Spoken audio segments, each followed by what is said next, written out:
ঠিক সেই সময় এক চাইনিজ স্নাইপার উড়াধুরাভাবে সব জাপানিদেরকে কিল করতে থাকে। কিম জুন একটু ভালো করে লক্ষ্য করে যে পাশে ঝোপের মধ্যে রয়েছে সেই ভয়ঙ্কর স্নাইপারটি। তাই সে প্ল্যান করে তার টিমমেটদেরকে বলে, তোমরা ওদিকে ফায়ার করে আমাকে কাভার দাও, আমি গিয়ে ওকে শেষ করে আসছি। এই বলে সবাই তাকে কাভার দিলে কিম দ্রুত গতিতে স্নাইপারের একদম কাছে এসে একটি গ্রেনেড দিয়ে স্নাইপারের পজিশন ব্লাস্ট করে দেয়।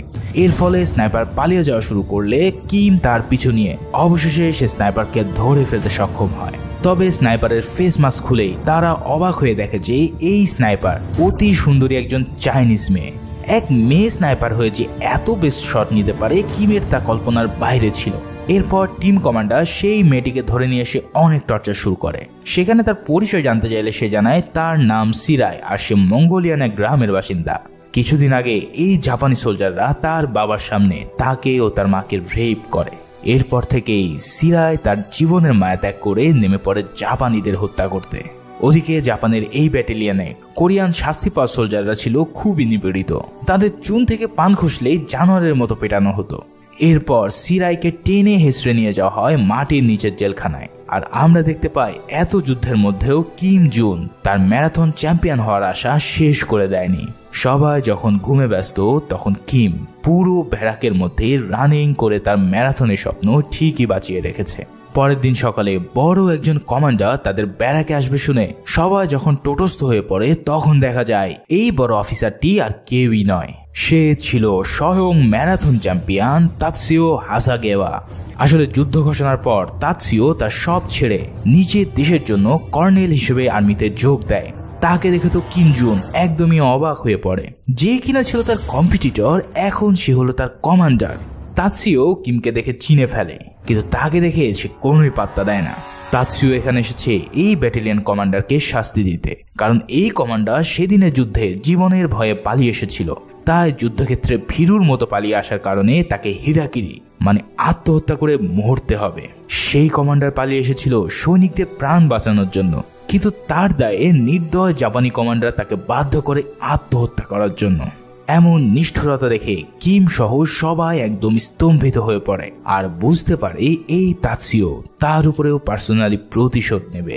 হয়ও ঠিক তাই, সব ব্যাটালিয়নের চেয়ে এই কোরিয়ান সোলজারদের গ্রুপকে সবসময় কঠিন কাজ দেওয়া হয়। সেই সাথে প্রতিক্ষণে তাদেরকে অকথ্য ভাষায় গালাগালি ও শাস্তি দিতে থাকে জাপানি কমান্ডাররা। কর্নেল তাতসুয়ো জানায় ইতিমধ্যে সোভিয়েত ইউনিয়ন চাইনিজদের সাথে এক হয়ে জাপানের বিরুদ্ধে যুদ্ধ ঘোষণা করেছে। তারা যে কোনো সময় আমাদের উপরে অ্যাটাক করতে পারে। তাই তাদের অ্যাটাকের আগেই আমরা বর্ডার ক্রস করে তাদের উপরে হামলে পড়ব। তার জন্য আমার ব্যাটালিয়নে 50 জনের একটি সুইসাইড স্কোয়াড লাগবে, যারা বোম ক্যারি করে সরাসরি সোভিয়েত ট্যাঙ্কের নিচে গিয়ে নিজেদের জীবন বিলিয়ে দিয়ে তা ধ্বংস করে দেবে। আর এই কাজের জন্য তার প্রথম পছন্দ হচ্ছে সেই কোরিয়ান কয়েদিরা। এছাড়াও একটি নদীর উপর তাদের ব্রিজ তৈরি করতে হবে, যাতে পুরো আর্টিলারি নিয়ে তারা বর্ডার ক্রস করতে পারে। এভাবেই সে এক নির্মম প্ল্যান করে ফেলে জীবন দিয়ে যুদ্ধের জয়লাভ করার জন্য।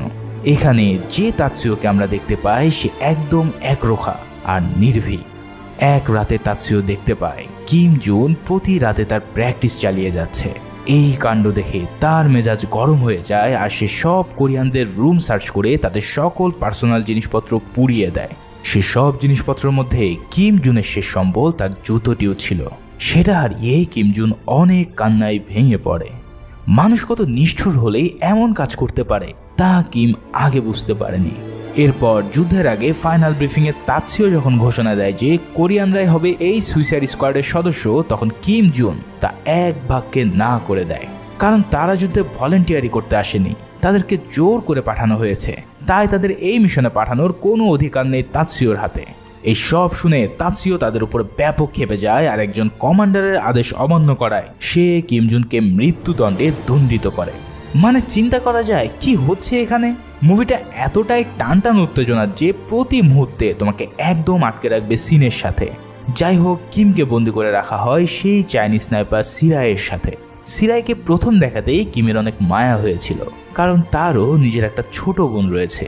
এছাড়াও সিরাই যেমন চায় জাপানিদেরকে শেষ করতে, ঠিক একইভাবে কিমও চায় জাপানিদের হাত থেকে মুক্ত হতে।